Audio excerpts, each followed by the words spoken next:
chose to speak about tonight, I want to acknowledge something. One of the advantages or disadvantages, depending on how you look at it, is as a student or pupil, you are always learning. But when truly existing in a reciprocal nature, yin and yang, self and selfless, we as me as we, you cannot solely be a student and pupil without also being a teacher and guru. For what we acquire that may also be useful to others in knowledge and wisdom must be offered and freely given to others as a gift of compassion and love. Something many of us were given last week by our brother Lawrence, for which he inspired me to give this week. So I thank you, Lawrence. The moral discipline portion, or what at Buddhist Pathways Prison Project's booklets taught us was ethical conduct, of the Noble Eightfold Paths is right speech, right action, and right livelihood. I will be speaking tonight about right speech. Note, I'm not going to emphasize some of the obvious: lying, profanity, slander, violence, offensiveness, at least not the obvious offensive nature of speech one might imagine. Let me offer you this. The preparation for tonight, I wanted to share from Vangisa, 12:27 through 12:30.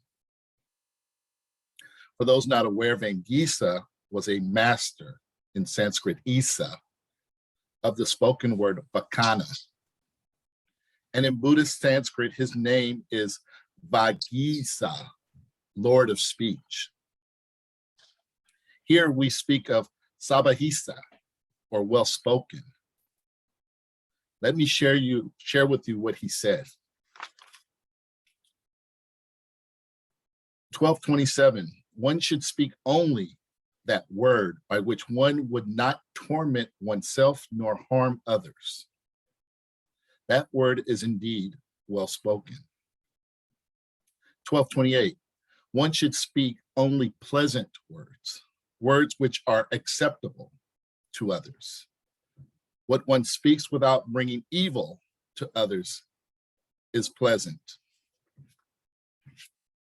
12:29,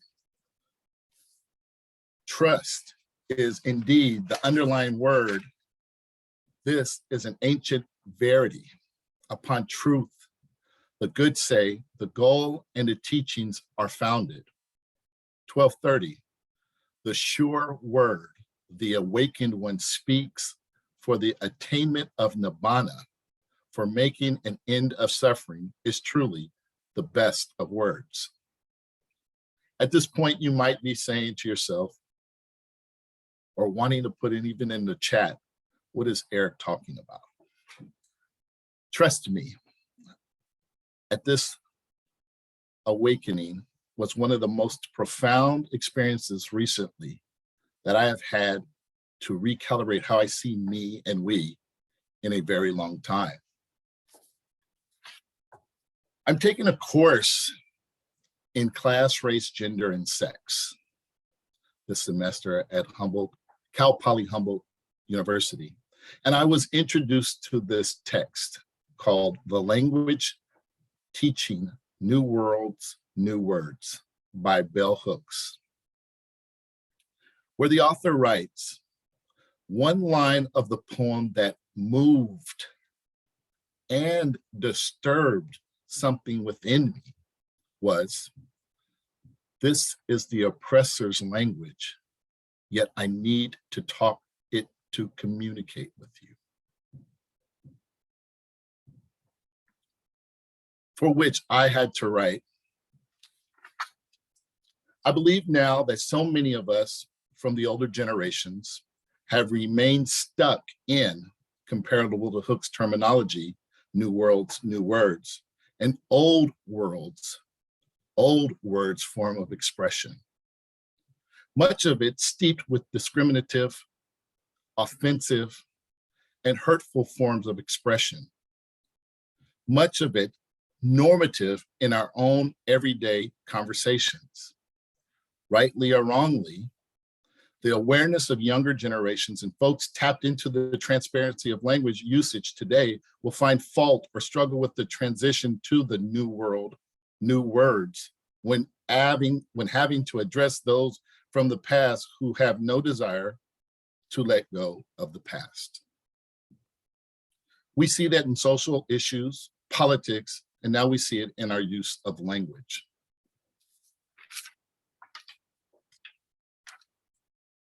How many of us has it resonated with that speaking to someone who has English as their second language may be challenged, struggling, suffering in a way from feeling inadequate, insecure, inferior, due to their uncomfortable position of having to speak English to someone who was skilled or raised in the practice of English speaking. Some of you may be researching your minds at this experience right now. We'll look around us.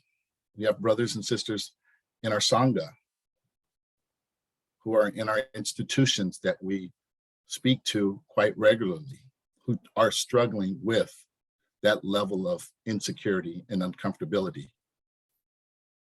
How many of us have complimented or been complimented on our usage of English and how we speak it? I have on many occasions. I've received it and given it, never aware until recently how offensive that is. One, as a person, it places an undeserved value on someone, particularly a person of color. From a white normative perspective, it's an indication of proper assimilation. In the Black community, it's seen as you are proper or trying to be white. Now imagine what one is saying in giving that compliment to someone around other people, how embarrassing or shame-provoking these situations may be. What about the individual systematically impacted, possibly systemically removed or not appropriately considered in his or her educational pursuits? Their inability to have developed the skills or mastery of being an admired orator could cause them to feel rejected, less than, unwanted, and devalued even more so than just their reality of being a 13th Amendment to the Constitution slave to the system. I don't speak of this tonight seeking to admonish or indirectly accuse anyone of nefarious intentions while speaking. Clearly, we see in our political discord all sides, hurtful speech constantly. I believe no one amongst us with intent speaks hurtful words amongst ourselves or in the presence of our brothers and sisters inside. But this awareness that has been presented itself to me in such a profound lesson, I felt it was imperative that I bring it to our gathering to share. I will share with you one of the most real life experiences that I've had in this moment. In my class, I have two wonderfully talented classmates, both of them from Japan. And in our studies, we're continuously having to understand how English was used to perpetuate violence as a weapon against Native people in this homeland, to brainwash them into conditions of assimilation. How English was forced upon for people of color brought over here through slavery as a necessity to describe how they're feeling or wants and needs. Their language stolen from them. A friend of mine, I regress in not using her name, but she's a classmate, was explaining to me how in Japan, her teachers were saying to her that her and her classmates need to learn English so they can communicate with more people. And I was like blown away by this idea that in Japan, you're inadequate or insufficient in just being able to speak Japanese. You have to learn English in order to communicate with people. My thoughts immediately is, as a Japanese student, why wouldn't I have thought, well, why don't they learn Japanese so they can communicate with me? And then I thought, well, why don't we as a people meet people where they at, no matter how we're trying to communicate, and find out where they are in a place where we're not asking them to feel uncomfortable by speaking English. The efforts are made constantly by others to be inclusive with us. But do we ever ask ourselves, what are we doing to include them? I think right speech is the epitome of how we bring each other together, by meeting each other where we're at instead of having someone come to us. I want to thank you for that, because again, like I said, Lawrence, you inspired me, and not everyone has the ability to speak with the emotion and the passion that you have.